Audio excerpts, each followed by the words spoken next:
Siyang bagong lip sync tool ng ByteDance ay lumilikha ng tunay na mukhang deepfake mula sa isang larawan.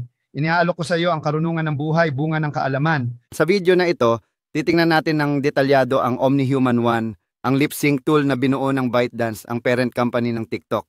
Ang modelong ito ay available sa Dreamy na platform na pagmamay-ari ng CapCut. Gumagawa ito ng realistic at natural-looking na lip sync videos mula lang sa isang reference image. Susubukan natin ang OmniHuman gamit ang close-ups, medium shots. Titingnan natin ang singing performance at susubukan din ang mga eksenang may galaw at ikukumpara ang performance nito sa iba pang state-of-the-art lip sync tools gaya ng Hydra's Character 3 model at Kling AI. Simulan na natin, makikita mo ang link papunta sa Dreamy na platform sa description sa ibaba. Kapag nakapag-register ka na sa platform, i-click mo lang ang lip sync at dadalhin ka nito sa lip sync mode. Sa kaliwang bahagi, makikita mo ang ilang rendering settings. I-upload natin ang character image dito at piliin ang upload at na-upload na ang character image ko. Medyo simple lang ang user interface. Pwede kang gumamit ng text-to-speech at pumili ng isa sa mga custom sounds mula sa sound library ng Dreamina. Makikita mo rito ang iba't ibang options. Halimbawa, pwede nating pakinggan ang audio previews. Para sa example na dito, gagamit ako ng text-to-speech at pipindutin ang generate. Para sa akin, medyo natural at realistic ang output ng OmniHuman One model. Isang bagay na mapapansin mo ay ang mga tao sa background. Medyo static sila lalo na ang taong ito at ito ang isa sa mga limitasyon ng OmniHuman One. Kahit maganda ang lip sync at mukhang natural ang gestures, kapag may dynamic elements sa eksena, medyo nagiging static ang itsura. Narito pa ang isa pang halimbawa gamit ang text-to-speech pero close-up shot naman. And naisip mo na ba kung ano ang ibig sabihin ng lahat ng ito? Dahil kapag ginawa mo, wala nang balikan. Sa tingin ko magaling ang model lalo na sa close-up shots. Kapag na-generate mo na ang video, pwede mo itong i-upscale sa HD gamit ang upscale button dito. Bukod sa text-to-speech, pwede ka ring mag-upload ng audio. Para sa halimbawang ito, nag-upload ako ng sample na ginawa gamit ang 11 Labs. Tapos pinindot ko yung generate at ito ang resulta. Hawak ng karakter ang cellphone at kahit side profile ang kuha, maganda pa rin ang ginawa ng model. Isa sa pinakamalaking hamon ng Dreamina lip sync ay hindi mo mapoprompt ang anumang kilos ng karakter. Halimbawa, hindi mo masasabing tumingin sa camera o ibaba ang cellphone. Isa pang challenge ay ang mga singing scenes. Para sa eksenang ito, nag-upload ako ng image ng karakter na naka-side profile. Mas mahirap ito para sa model. Nag-upload din ako ng audio sample na ginawa gamit ang Suno AI Music Generator. Pagka-generate ng scene, mapapansin mong tahimik ang video. Sa kasamaang palad, naka-mute ang audio kapag ito ay may kasamang musika kaya hindi mo maririnig ang resulta na may music. Pero andun pa rin ang lip sync, ibig sabihin, tugma pa rin ang bibig ng karakter sa kanta. Kaya gamit ang third-party tool tulad ng CapCut, kailangan mong i-combine ang video at audio. At ito ang naging resulta. Ang huling challenge ay eksenang naglalakad ang karakter. May galaw sa eksena at nagsasalita ang karakter habang naglalakad. Tingnan natin ang output. Patuloy akong naglalakad, hakbang-hakbang, salita-salita. Maaring kumurba ang daan pero hindi ako lalayo sa landas. Sa kasamaang palad sa eksenang ito, hindi masyadong naintindihan ng model na kailangan gumalaw ang karakter. Wala ring paraan para i-prompt ito ngayon. Kaya naging isang static shot ang resulta. Nahihirapan din ang OmniHuman One sa multiple characters. Sa eksenang ito makikita mo na. Bunga ng kaalaman, iniaalok ko sa iyo ang karunungan ng buhay. Bunga ng kaalaman. Makikita mong parehong gumagalaw ang bibig ng dalawang karakter sa eksena. Isa pa itong limitasyon ng OmniHuman sa ngayon. Isang alternatibong tool na pwede mong gamitin ay ang Hydra. Magaling ang Character 3 model ng Hydra pagdating sa lip syncing. Siguraduhin lang na pinili mo ang Hydra Character 3 model mula sa model selector dito. Sa halimbawang ito, nag-upload ako ng larawan ng isang lalaki. Gamit ang audio script button, pwede kang magdagdag ng audio, mag-generate ng speech o mag-record ng sarili mong boses. Kapag nag-generate ka ng speech, dadalhin ka nito sa window kung saan pwede mong i-type ang script at pumili ng voice. Sinulat ko ang sentence at pipili ako ng boses. Ang buhay ay hindi tungkol sa paghahanap sa sarili mo. Ang buhay ay tungkol sa paglikha mo sa sarili mo. Pinili ko si Liam bilang voice. At pwede mo na itong i-attach sa karakter. Ang cool sa Hydra, pwede mo ring i-prompt ang nangyayari sa eksena. Pwede mong i-direct o gabayan ang kilos ng subject mo. Hindi ito kasing galing ng Kling o Runway bilang video model, pero nakakatulong pa rin para magdagdag ng kaunting dinamismo sa eksena. Sa halimbawa na ito, ipapadala ko ito nang walang kahit anong prompt. Tingnan natin ang resulta. May sasabihin ako sa'yo. Babaguhin nito ang lahat. Hindi ka pa handa sa susunod na mangyayari. may sasabihin ako sa'yo. Babaguhin nito ang lahat.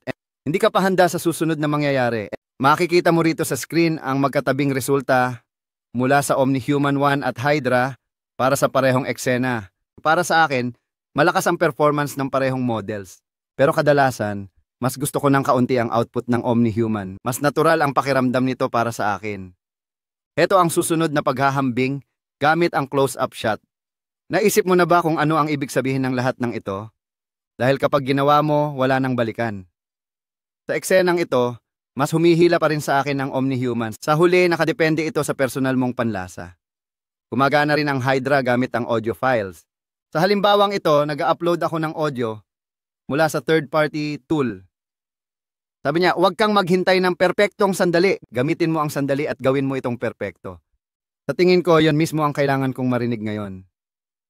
Sa pagkakataong ito, mas gusto ko ang resulta ng Hydra. Mas natural ang dating nito at medyo mas realistic ang galaw niya sa pananaw ko. Kaya maganda ang naging resulta ng Hydra rito. So what the confusion with us?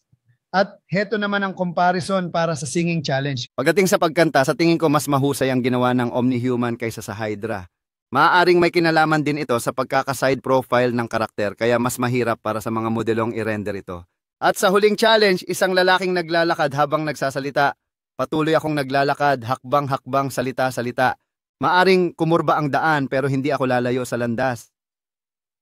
Dito, ipinakita ni Hydra ang lalaking naglalakad pero sa kasamaang palad nakalimutan niyang i-render ang natitirang bahagi ng eksena. Hindi gumagalaw ang kalye mo kaya medyo sayang. Pero isa pa ring advantage ng Hydra ay pwede mong i-prompt ang galaw ng karakter mo. By the way, kung nag-enjoy ka sa content, sana'y mag-subscribe ka. Malaking tulong yon. Ngayon, tingnan naman natin ang Kling. Iba ang workflow ng Kling AI lip sync kumpara sa Omni-Human at Hydra. Ang pangunahing kaibahan ay kung gusto mong mag-lip sync sa Kling, kailangan mo munang gumawa ng video. At dahil dito, nagbabago ang buong proseso. Halimbawa, sa eksenang ito, nag-upload ako ng larawan ng isang lalaki at nag-generate muna ng video gamit ang prompt. Ang lalaki ay natural na nagsasalita habang nakasteady ang camera. May kaunting problema sa coherence ng mga kamay. Mapapansin mo yung maliliit na issue. Pero ang advantage, tingnan mo ang background, napaka-dynamic ng likuran ng eksena. Sa mga naunang tools, problema ang static na background. Pero sa Kling, hindi ito issue. Kapag okay ka na sa output mo, i-click mo lang ang lip sync at dadalhin ka nito sa lip sync interface. Katulad ng ibang platforms, pwede kang mag-upload ng sarili mong dubbing o gumamit ng text-to-speech mula sa custom audio library ng Kling.